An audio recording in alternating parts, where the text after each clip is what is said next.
एक छोटा सा गांव था। उस गांव में अब्दुल रहमान नाम का एक नौजवान रहता था। वह गरीब था, लेकिन उसके दिल में ईमान की दौलत बहुत बड़ी थी। उसके कपड़े साधारण थे, घर छोटा था, लेकिन उसका किरदार बहुत ऊंचा था। हर सुबह फज्र की अजान होते ही अब्दुल रहमान उठ जाता था। वह वुजू करता, मस्जिद जाता और जमात के साथ नमाज अदा करता। नमाज के बाद अहै के शव भी अपने हाथ उठाकर दुआ करता, ए अल्लाह, मुझे ऐसा मुसलमान बना जिससे तू राजी हो जाए। गांव के लोग अक्सर कहते थे, अब्दुल रहमान के पास धन नहीं है, लेकिन उसके पास सुकून है। और सच भी यही था, क्योंकि उसकी सबसे बड़ी ताकत उसका ईमान था। एक दिन गांव में एक अमीर व्यापारी आया। उसने लोगों से कहा, दुनिया में इज्जत और शान सिर्फ पैसे से मिलती है। जिसके पास पैसा है वही बड़ा आदमी है। लोग उसकी बात सुनकर सिर हिलाने लगे, लेकिन अब्दुल रहमान मुस्कुराया और बोला, जनाब, पैसा इंसान को अमीर बना सकता है, लेकिन इज्जत और शान अच्छे किरदार और ईमान से मिलती है। व्यापारी ने हंसते हुए कहा, अगर तुम्हारे पास इतना बड़ा ईमान है तो मुझे उसकी कोई निशानी दिखाओ। अब्दुल रहमान ने जवाब दिया, मुसलमान की शान उसके कपड़ों में नहीं होती, उसकी शान उसकी सच्चाई में होती है। मुसलमान की शान उसके महलों में नहीं होती, उसकी शान उसके सजदों में होती है। मुसलमान की शान उसके धन में नहीं होती, उसकी शान उसके सब्र और उसके अखलाकर में होती है। व्यापारी चुप हो गया। कुछ दिनों बाद गांव में भयंकर सूखा पड़ गया। खेत सूख गए, कुएं खाली हो गए, लोग परेशान हो गए। उस समय अब्दुल रहमान ने अपने घर का थोड़ा सा राशन भी लोगों में बांटना शुरू कर दिया। उसकी मां ने कहा, बेटा, हमारे पास तो खुद बहुत कम है। अब्दुल रहमान ने मुस्कुराकर कहा, अम्मी, अल्लाह की राह में खर्च करने से कभी कमी नहीं होती।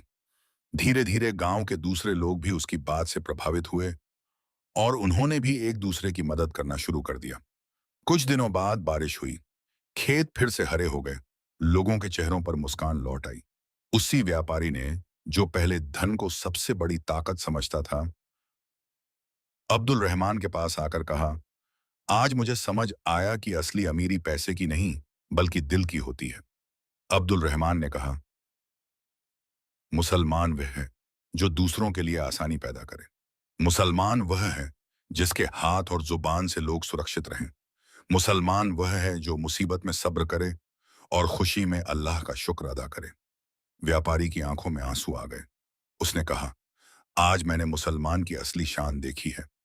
अब्दुल रहमान ने आसमान की तरफ देखा और कहा, मुसलमान की शान उसके रब की बंदगी में है। मुसलमान की शान उसकी नमाज में है।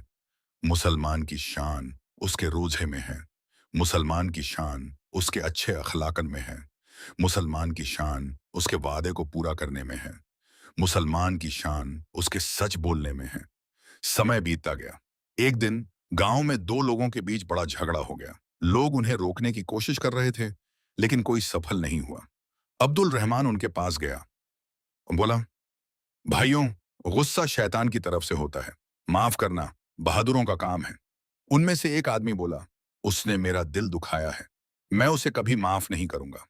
अब्दुल रहमान ने कहा, अगर अल्लाह हमारे गुनाह माफ कर सकता है तो हम एक दूसरे को क्यों नहीं माफ कर सकते। यह सुनकर दोनों लोगों की आंखें नम हो गईं। उन्होंने एक दूसरे को गले लगा लिया। गांव के बुजुर्ग बोले, आज हमने देखा कि एक सच्चा मुसलमान सिर्फ अपने लिए नहीं जीता, बल्कि पूरे समाज के लिए जीता है। अब्दुल रहमान ने कहा, मुसलमान की पहचान उसकी दाढ़ी, उसके कपड़े या उसके नाम से नहीं होती। मुसलमान की पहचान उसके किरदार से होती है। उसने आगे कहा, अगर एक मुसलमान सच्चा हो, ईमानदार हो, वादे का पक्का हो और लोगों के साथ अच्छा व्यवहार करे, तो वह बिना कुछ कहे ही इस्लाम का संदेश पहुंचा देता है। सूरज ढलने लगा। अब्दुल रहमान मस्जिद की तरफ चल पड़ा। अजान की आवाज गूंज रही थी। वह मुस्कुराया और धीरे से बोला, दुनिया की शान कुछ दिनों की है, लेकिन मुसलमान की असली शान उसके रब के सामने झुकने में है। वह मस्जिद पहुंचा, सफ में खड़ा हुआ, बताबो ये कही।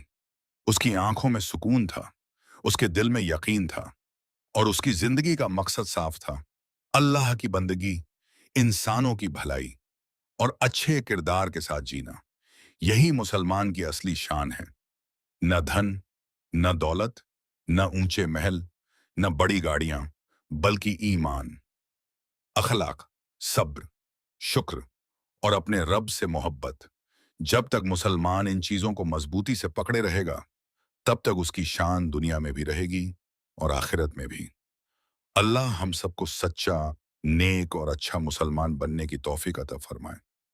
आमीन।